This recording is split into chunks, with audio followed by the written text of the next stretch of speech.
Hello there, I am here today with another one of my books that have ... videos. I started this series last year and I really enjoy doing them, but I kind of ran out of steam with ideas for it. However, I'm back with another one, and that is books that have made me feel less lonely. By this, I don't mean physically lonely as in they've been like friends, although obviously all books are like friends, but I mean lonely in the sense that they've made me feel like I'm not the only one who feels something. Like, you know, those moments where you read a line in a book and it suddenly makes you realise that you're not the only one that thinks these weird things, or you're not the only one who feels that way about something. That's what I mean. I think more existentially lonely than physically lonely. And yes, I haven't got all of these with me. I've picked out 10 as I always do. I haven't got them all with me. Some of them are at my parents' house, but I'm going to speak about those anyway. I've got a few of them here. So I'm going to start with The Perks of Being a Wallflower by Stephen Chbosky. This is a book that I haven't read in a long time, but when I was a teenager it meant a lot to me. I think nowadays it's kind of got the reputation of being like a classic coming of age tale, which it is in a way, but it's so much more than that. And I think that's what a lot of people don't realise. I mean, when I was reading this, it was kind of a weird book to people my age, but it spoke to me so much. And I think it's not your typical YA book. It's just so well written and it's beautiful, and it really gets to the bottom of what it's like to be a quiet child, to have trouble connecting with people, to not realise how much you impact the world. It's just beautiful, and it genuinely made me feel less alone when I was a teenager. There's a line in it where I can't remember her name, but the girl in it who Charlie fancies says to him something along the lines of, you can't just love people and think that that's enough, you know, you can't just not tell them, you have to do something about it. And it just, oh, it's beautiful, I love it, and it's still a book that I hold very, very close to my heart. Then I have We Need to Talk About Kevin, which I'm also going to cheat and pair with Sheila Hutty's Motherhood. I don't have We Need to Talk About Kevin here, but I have put these books together because I think they both look at kind of delicate issues surrounding motherhood and things that people perhaps don't talk about with regards to thinking about being a mother. So We Need to Talk About Kevin is about a woman who is very not maternal. She's never wanted kids. She's always wanted to go off and travel and follow her own career and do her own thing. And when she finds herself pregnant, when she's quite late in life, it looks at how she doesn't really deal with that. She doesn't really want that. She is like, she's selfish, but also she doesn't see why she shouldn't be. It's her life. And I think there are some parts, especially at the beginning, where she's talking about how she felt when she found out that she was pregnant, which is probably the first book I ever read that discussed something like that, and the fact that to some extent a mother is expected to give up her life for her child, and that's not always okay. That's not always what she wants to do. And Motherhood is much the same, obviously a much more recent edition, but this also looks at very similar themes to We Need to Talk About Kevin, perhaps not in such a controversial way maybe, but this was also a book about a woman ruminating about whether or not she actually wants a child and discussing the expectations on a woman to want a child. And yeah, I would pair them together, and I think both of them made me feel better about the fact that I've not always been a maternal person. Obviously I want kids, but it's not always been a go-to for me. You know, for a long time I said I didn't, and the reactions of people when you say you don't want children really are astounding, and I think books like these make you feel kind of better about it. Then I have got another one that I haven't got, which is The Lonely City by Olivia Laing. This one obviously had to be in here. So this is Olivia Laing's non-fiction look at loneliness. She looks at the facts behind loneliness, and she kind of paints the whole picture with these artists who have each looked at what it is to be lonely, what loneliness means, and how that impacts people. She also looks at sort of lonely segregated groups such as gay people in the AIDS epidemic, and how an already lonely group of people were segregated and isolated even more. It is a beautiful book. I think it's definitely by far my favourite Olivia Laing so far. It's just amazing. It just draws you in to the point where you can't put it down, and it kind of messes with your head because it really makes you question your situation. There are some really weird artists discussed in there, and I kind of, when I was reading it, I was actually on a weekend alone I just had the whole weekend, I wasn't going to see anyone, and I sat down and read it, and I ended up getting into this real loop of like searching for the artists that she talks about. And there's one in there who made kind of the original Big Brother documentary, but he ended up being a very lonely and strange man, and he ended up filming his own life. And I watched all these documentaries on YouTube, and they did trip me out a bit and mess with my head.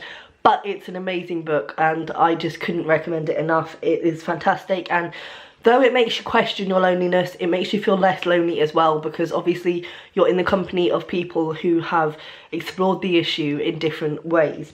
Then I've got Bird by Bird by Anne Lamott. Now, I'm trying not to do too many crossovers in these videos, but I think this is one that just inevitably comes up a lot.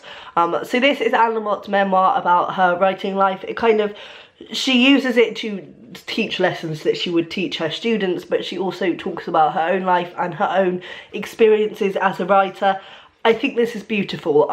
It's by far my favourite writing memoir, and I think what's wonderful about it is that it doesn't focus too much on the lessons. I mean, a lot of people obviously talk about Stephen King's On Writing, and there's no denying that that's a fantastic book, but it definitely reads more like a, I think he calls it himself, a toolbox of writing. It's a look at what you need to do to write a book. It's a look at the tools that you need to be able to write.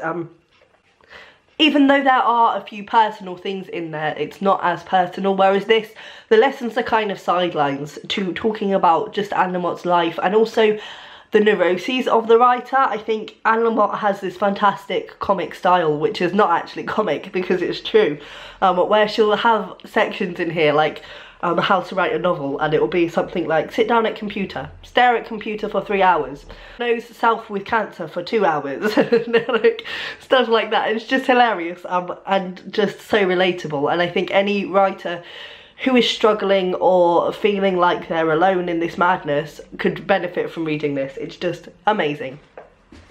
Then I have got The Hours by Michael Cunningham. This is an amazing book, which is a kind of retelling about Mrs. Dalloway by Virginia Woolf, in the form of 3 women, one of whom is Virginia Woolf herself, one of whom is a modern day Clarissa Dalloway, and she's throwing a party, and the other whom is Mrs. Brown, a housewife, and she's trying to read Mrs. Dalloway. This is fantastic, and I think it made me feel less alone because it is a book about women who, again, kind of don't fit into their lives. I think especially Mrs. Brown's character is just astounding because it's this woman who just wants to get away from her family to read her book. And she doesn't like this suburban life. She doesn't fit into this suburban life.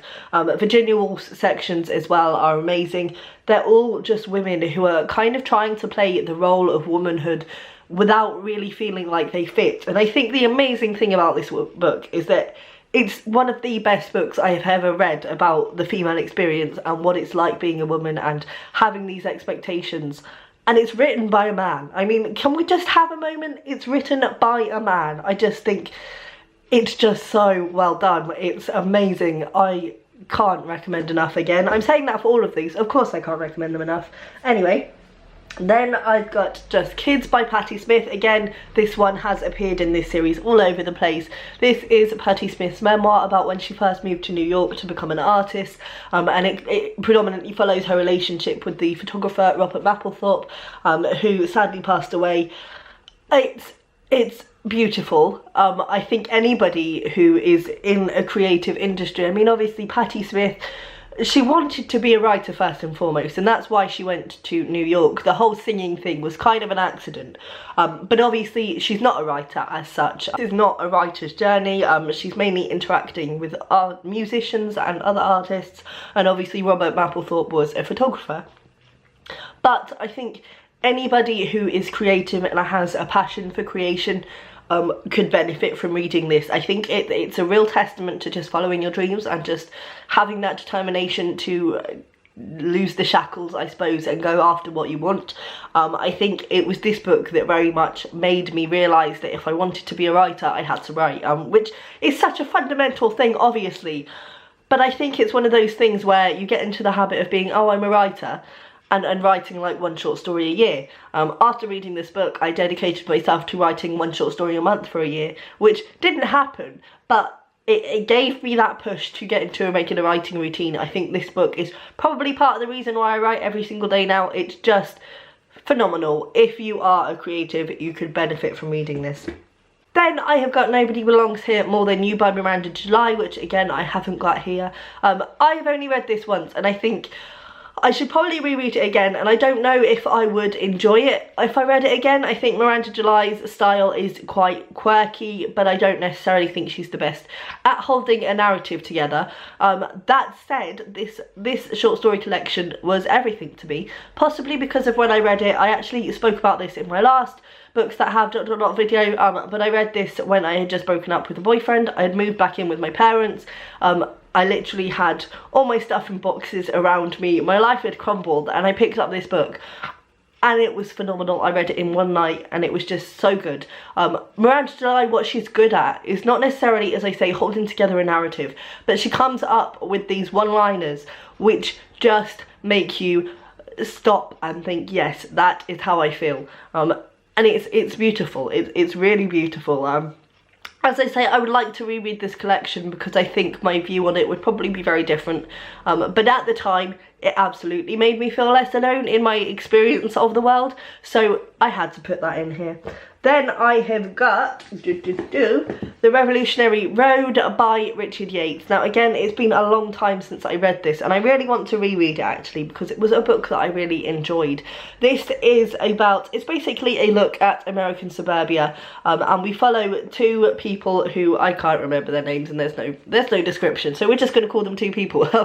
It follows a husband and a wife, and they are living the suburban dream. They've got the house in the estate with the white picket fence and everything, the high paying job, and they basically are really just miserable. They're arguing all the time, they're not connecting anymore, neither of them actually likes this life that they're working so hard to maintain.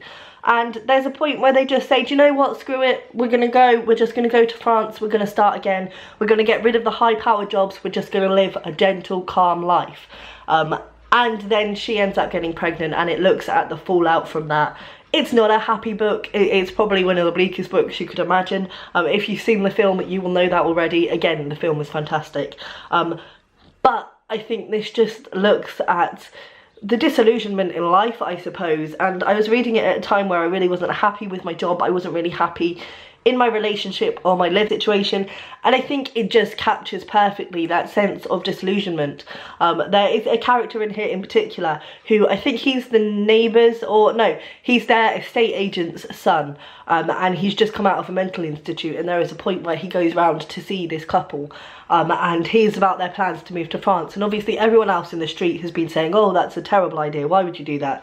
And this crazy guy is like, yes, you get it, like, you're gonna break away. And I think that's just so poignant, that the only person in this novel who actually wanted them to have their freedom and their dream life was somebody who had just got out of a mental institute. It's beautiful. I think it just, as I say, it captures disillusionment perfectly, and I think it would speak to anybody who wasn't necessarily satisfied with their lives.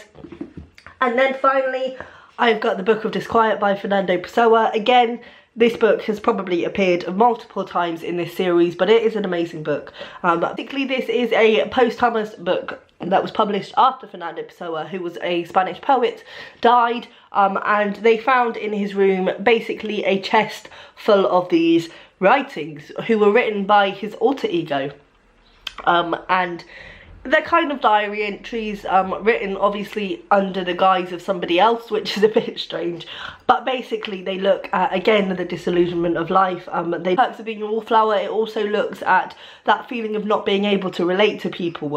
Fernando Pessoa often refers to himself as cold. He feels cold towards people. He can't come to them, he can't let himself show his personality when he's around people. It's beautiful, and it's really well written because he is a poet. There is some very poetical pieces in here. I read this all through. I think it's probably better to read it just picking up here and there, because they are just little entries. Sometimes they're really short, and they are kind of categorised into theme rather than chronological order, which I would have kind of liked them to be laid out in chronological order, but I think if you just picked this up here and there and read a few pieces, it would work much better than reading it all the way through. That said, it still remains one of my favourite books I adored, and I think it would help anybody feel less lonely. So those are the 10 books that make me feel less lonely in the world. Please let me know down below which books give you that feeling of understanding and recognition, and I will see you next time. Bye!